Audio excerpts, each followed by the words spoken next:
آداب النبی صلی اللہ علیہ وسلم پارٹ نمبر 5 اخلاق نبوی صلی اللہ علیہ وسلم کے چند نمونے۔ اخلاق نبوی صلی اللہ علیہ وسلم کے چند نمونے جن کو بعض علماء نے روایات حدیث سے جمع کیا ہے۔ نبی کریم صلی اللہ علیہ وسلم سب سے زیادہ حلیم یعنی بردبار اور سب سے زیادہ شجاع تھے، سب سے زیادہ انصاف کرنے والے اور سب سے زیادہ معافی دینے والے تھے۔ آپ سب سے زیادہ عفیف تھے۔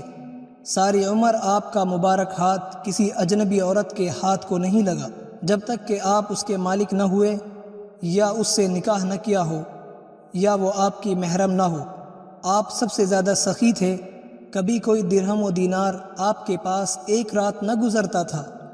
تقسیم کرنے کے بعد اگر کچھ بچ جاتا اور اس وقت کوئی محتاج نہ ملتا تو رات آتے ہی تلاش کر کے کسی محتاج کو دے کر بے فکر ہو جاتے تھے۔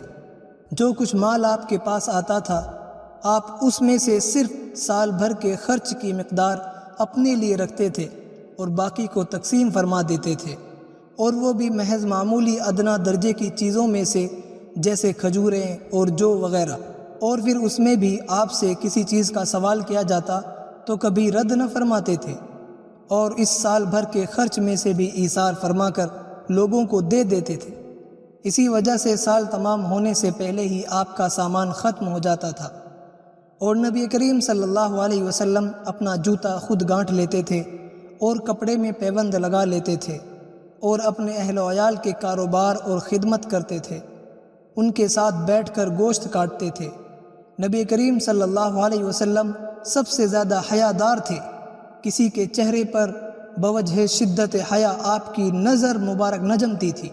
آزاد اور غلام سب کی دعوت قبول فرما لیتے تھے اور ہدیے کو قبول فرماتے تھے، اگرچہ وہ دودھ کا ایک گھونٹ یا خرگوش کی ایک ران ہو، اور پھر ہدیے کا بدلہ دیتے تھے، اور ہدیے کی چیز کو تناول فرماتے اور صدقے کا مال نہ کھاتے تھے۔ معمولی کنیز اور مسکین آدمیوں کی دعوت سے انکار نہ فرماتے تھے۔ خدا کے لیے یعنی حدود اللہ اور شریعت کے خلاف کرنے پر ناراض ہوتے اور اپنے نفس کے لیے غصہ نہ فرماتے تھے۔ حق بات بولتے تھے اگرچہ اس کا نقصان آپ ہی کی ذات اقدس پر عائد ہوتا ہو۔ آپ سے عرض کیا گیا کہ مشرکین کے مقابلے میں دوسرے مشرکین سے مدد لے لیجئے تو انکار فرما دیا، اور ارشاد فرمایا کہ ہم مشرکین سے مدد نہیں لیتے، حالانکہ یہ وہ وقت تھا کہ آپ کے ساتھی بہت کم تھے اور آپ بظاہر ایک انسان کے محتاج تھے۔ آپ کے صحابہ کرام میں سے ایک نہایت بزرگ صحابی کی لاش یہود کے محلے سے برآمد ہوئی، مگر آپ نے ان سے کوئی زیادتی نہیں فرمائی، بلکہ قاعدہ شرعیہ کے موافق صرف 100 اونٹ سے ان کی دیت دلوا دی اور بس۔ حالانکہ اس وقت صحابہ کرام رضوان اللہ تعالی علیہ مجمعین کو ایک ایک اونٹ کی شدید ضرورت تھی، اور یہودی مالدار تھے، ان سے جس قدر بھی حکم کیا جاتا خوشی سے برداشت کر لیتے۔ بعض اوقات نبی کریم صلی اللہ علیہ وسلم بھوک کی وجہ سے اپنے شکم مبارک پر پتھر باندھ لیتے تھے، اور جب کچھ ملتا تو جو کچھ مل جاتا خوشی سے کھا لیتے، اور کسی حلال کھانے سے اعتراض نہ فرماتے تھے۔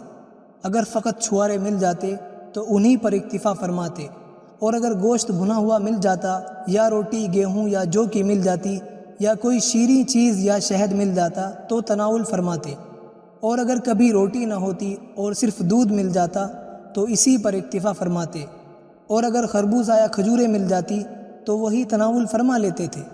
نبی کریم صلی اللہ علیہ وسلم تکیہ لگا کر یا میز یا چوکی وغیرہ پر کھانا رکھ کر کبھی نہ کھاتے تھے۔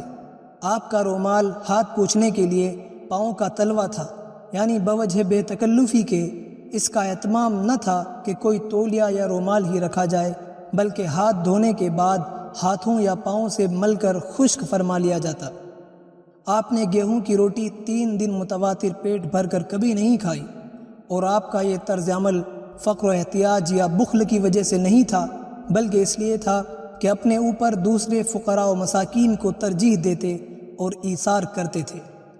اور نبی کریم صلی اللہ علیہ وسلم ولیمے کی دعوت قبول فرماتے اور مریضوں کی مزاج پرسی کرتے اور جنازوں میں شریک ہوتے تھے۔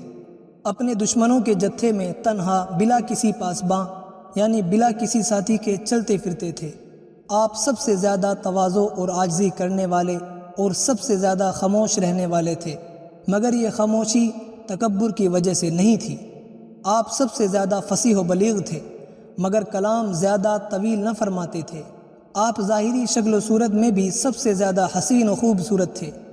دنیا کی کسی خوفناک چیز سے نہ ڈرتے تھے، جو کچھ مل جاتا پہن لیتے، کبھی سادہ چادر اور کبھی یمن کے منقش چادر اور کبھی اونی جبہ، غرض حلال مال سے جو کچھ مل جاتا زیب تن فرما لیتے تھے۔ آپ کی انگشتری چاندی کی تھی، جس کو اکثر داہنے ہاتھ کی اور کبھی بائیں ہاتھ کی کن انگلی میں پہنتے تھے۔